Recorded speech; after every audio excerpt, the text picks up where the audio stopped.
हमारी संस्कृति, हमारे संस्कार सदा रहें हमारे साथ। सब्सक्राइब करें तिलक। जय श्री कृष्ण। आप सभी का हमारे कार्यक्रम में हार्दिक अभिनंदन। भक्तों, आज हम दर्शन करेंगे एक ऐसे मंदिर के जो भगवान और भक्त ही नहीं वरन दो मित्रों की मित्रता का प्रतीक है। जी हाँ, ये मंदिर है भगवान श्री कृष्ण और सुदामा की मित्रता का साक्षी श्री कृष्ण सुदामा मंदिर। ये मंदिर विश्व में इकलौता भगवान श्री कृष्ण और उनके मित्र सुदामा को समर्पित मंदिर है। कृष्ण सुदामा जी का यह मंदिर मित्रता का प्रतीक है। एक मित्र कैसा होना चाहिए, यह हमारे सनातन धर्म में बताया गया है कि मित्रता करो तो श्री कृष्ण सुदामा की तरह करिएगा। ये मंदिर नारायण धाम के रूप में भी जाना जाता है। नारायण धाम उज्जैन के पास महिदपुर तहसील से लगभग 9 किलोमीटर की दूरी पर स्थित है। मंदिर के इतिहास से संबंधित एक कथा के अनुसार जब भगवान श्री कृष्ण गुरु सांदीपनि मुनि के आश्रम में शिक्षा ग्रहण कर रहे थे, उस समय सुदामा जी भी उनके सहपाठी थे और आश्रम में नियम था कि पढ़ने वाले विद्यार्थियों को ही वन से लकड़ी लेकर आना होता था। एक दिन भगवान श्री कृष्ण और सुदामा जी वन में लकड़ी लेने पहुंचे। कहा जाता है कि उस दिन आश्रम में सांदीपनि मुनि नहीं थे, इसलिए गुरु माता ने श्री कृष्ण और सुदामा को लकड़ी लेने के लिए भेज दिया। क्योंकि गुरु जानते थे कि श्री कृष्ण ही स्वयं परमात्मा परम ब्रह्म नारायण हैं, इसलिए भी वो उन्हें कभी लकड़ी लेने वन नहीं भेजते थे। पर माता को ये ज्ञात नहीं था, इसलिए गुरु माता ने उन्हें वन में लकड़ी लेने के लिए भेज दिया और साथ में खाने के लिए कुछ चने भी दे दिए। भक्तों, ये भी कहा जाता है कि गुरु माता द्वारा दिए गए चने श्रापित थे कि यदि कोई भी उन्हें खाएगा तो वो दरिद्र हो जाएगा। कहा जाता है कि जब भगवान श्री कृष्ण और सुदामा वन में पहुंचे तो सुदामा ने अपनी भक्ति और तप की शक्ति से ये जान लिया कि वो चने श्रापित हैं। अब सुदामा जी को डर था कि कहीं उनका मित्र कृष्ण ये चने खाकर दरिद्र ना हो जाए, इसलिए सुदामा ने स्वयं ही सारे चने खाने का निश्चय कर लिया और उचित समय की प्रतीक्षा करने लगा। भक्तों, लकड़ी काटते हुए दोनों मित्रों को बहुत समय हो गया और अचानक बारिश भी प्रारंभ हो गई। बारिश में दोनों मित्र एक स्थान पर रुक गए। सारे चने सुदामा के पास थे और ये एकांत में चने खाने का सही समय भी था, इसलिए सुदामा ने सारे चने खा लिए। बीच में चने चबाने की आवाज सुनकर श्री कृष्ण ने सुदामा से पूछा कि तुम क्या खा रहे हो? सुदामा ने कहा कि कुछ नहीं, मेरे दांत ठंड के मारे कटर कटर कर रहे हैं।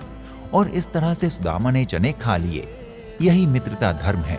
मित्र का संकट जानबूझकर अपने ऊपर ले लेना ही सच्ची मित्रता है। भक्तों, सुदामा जी ने अपने मित्रता धर्म को बहुत ही अच्छी तरह से निभाया। भक्तों, नारायण धाम वही स्थान है जहां श्री कृष्ण और सुदामा जी बारिश से बचने के लिए रुके थे। उन्होंने वर्षा से पूर्व ही इकट्ठा की हुई लकड़ियों को नीचे न गिराकर सीधे ही खड़ा कर दिया था और इस प्रकार जब वर्षा हुई तो जहां लकड़ियां खड़ी थीं, वहीं पर नीचे से सूखी होते हुए भी लकड़ियां ऊपर से हरी हो गईं। मान्यता है कि मंदिर परिसर में फैले हुए वृक्ष उन्हीं लकड़ियों से फलने फूलने का रूप हैं। इन पेड़ों की लकड़ियां नीचे से पूरी सूखी होने पर भी ऊपर से हरी भरी हैं। श्री कृष्ण जी के द्वारा लाई गई लकड़ी 4 प्रकार की थी, जिन्हें श्री कृष्ण मौली कहते हैं, और सुदामा जी की लकड़ी 2 तरह की थी, इन्हें सुदामा मौली कहते हैं। इसमें 4 प्रकार की लकड़ियाँ हैं। पहली है करमदी, कंथार, चमेली और कांकड़बेल। इस प्रकार से 4 प्रकार की लकड़ियाँ भगवान कृष्ण की जो वृक्ष है इसमें है। और सुदामा जी का जो यह वृक्ष है इसमें कंथार और चमेली, इसमें 2 प्रकार की लकड़ियाँ हैं। भगवान कृष्ण सुदामा जी की लकड़ियाँ 12 मास ऐसे हरी भरी रहती है और नीचे से ऐसे ही जड़ चैतन्य है और नीचे से सूखापन है और ऊपर से हरापन है। इस प्रकार से यह लकड़ियाँ हैं।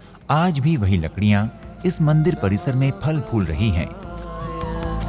आए हैं हम तुम्हारे द्वार, आए हैं हम तुम्हारे। भक्तों, जब गुरु सांदीपनि मुनि को आश्रम में ये ज्ञात हुआ कि गुरु माता ने श्री कृष्ण और सुदामा को लकड़ी लेने के लिए भेजा है, तो उन्हें बहुत दुख हुआ और गुरु सांदीपनि अपने शिष्यों को लेकर तत्काल श्री कृष्ण जी की खोज में निकल पड़े और श्री कृष्ण जी के पद चिन्हों को देखते हुए गुरु जी इस स्थान पर पहुंच गए और श्री कृष्ण को उच्च स्वर से नारायण नारायण संबोधन करके पुकारने लगे, इसलिए इस स्थान का नाम नारायण धाम पड़ा। भक्तों, जब सुदामा चने खा चुके थे तब भगवान ने एक और लीला की। भगवान श्री कृष्ण ने सुदामा से कहा कि थोड़ा जल ले आओ, जल पीते हैं, क्योंकि भगवान श्री कृष्ण जानते थे कि सुदामा चने खा चुके हैं, अतः उन्हें प्यास लगी होगी। परंतु सुदामा ने कहा कि यहाँ पीने योग्य जल आसपास नहीं है।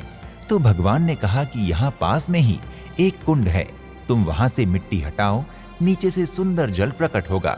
सुदामा ने पास में नियत स्थान पर जाकर मिट्टी हटाई तो सचमुच बहुत ही सुंदर जल प्रकट हुआ।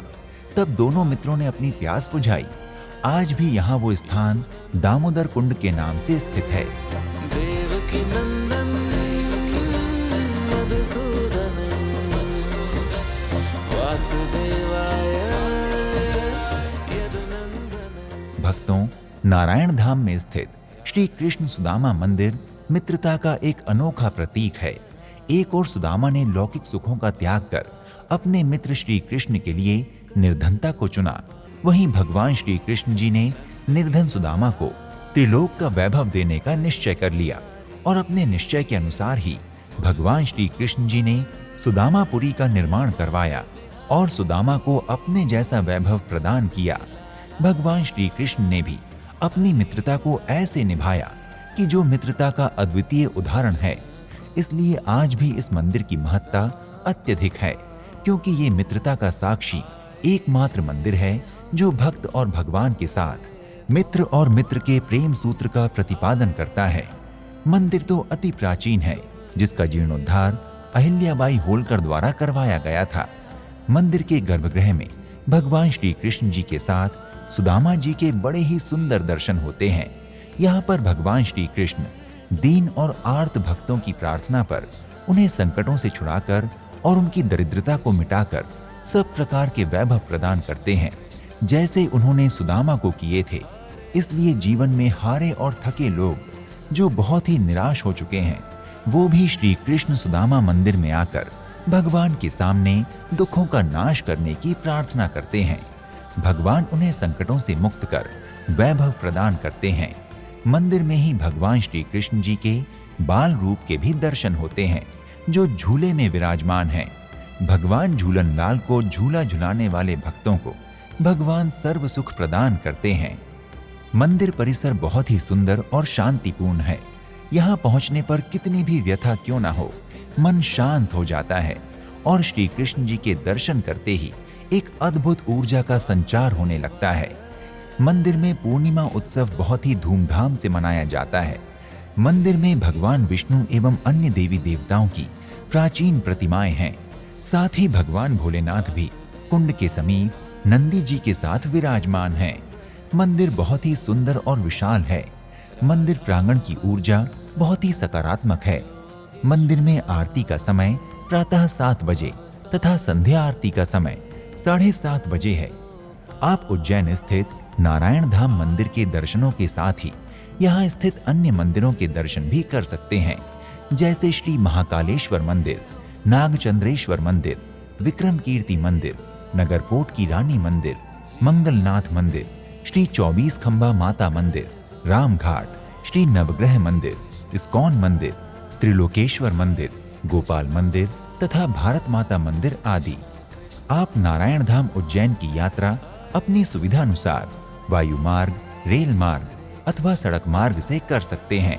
यदि आप वायु मार्ग द्वारा मंदिर की यात्रा करना चाहते हैं तो इसके लिए आपको इंदौर हवाई अड्डे की यात्रा करनी होगी। यहाँ के लिए दिल्ली, मुंबई आदि प्रमुख शहरों से फ्लाइट आसानी से मिल जाती है। हवाई अड्डे से उज्जैन के लिए आपको टैक्सी मिल जाएगी। यदि आप नारायण धाम उज्जैन की यात्रा रेल मार्ग से करना चाहते हैं तो उज्जैन देश के कई प्रमुख शहरों से रेल मार्ग द्वारा जुड़ा हुआ है। आप आसानी से उज्जैन रेलवे स्टेशन पहुंचकर यहां से टैक्सी अथवा बस द्वारा मंदिर की यात्रा कर सकते हैं। इसके अतिरिक्त यदि आप नारायण धाम की यात्रा सड़क मार्ग से करना चाहते हैं तो उज्जैन शहर देश के हर बड़े शहर से सड़क मार्ग द्वारा जुड़ा हुआ है। अतः आप सरकारी अथवा निजी वाहन का प्रयोग कर सड़क मार्ग द्वारा उज्जैन पहुंचकर मंदिर के दर्शन कर सकते हैं। भक्तों, यदि आप नारायण धाम उज्जैन की यात्रा करने की योजना बना रहे हैं तो शीघ्र ही अपनी यात्रा का श्री गणेश करें और भगवान श्री कृष्ण जी की कृपा से अपनी मनोकामनाएं पूर्ण करें। अगले एपिसोड में आपसे एक और धाम की यात्रा पर फिर से भेंट होगी। तब तक के लिए नमस्कार। जय श्री कृष्ण। इति शुभम।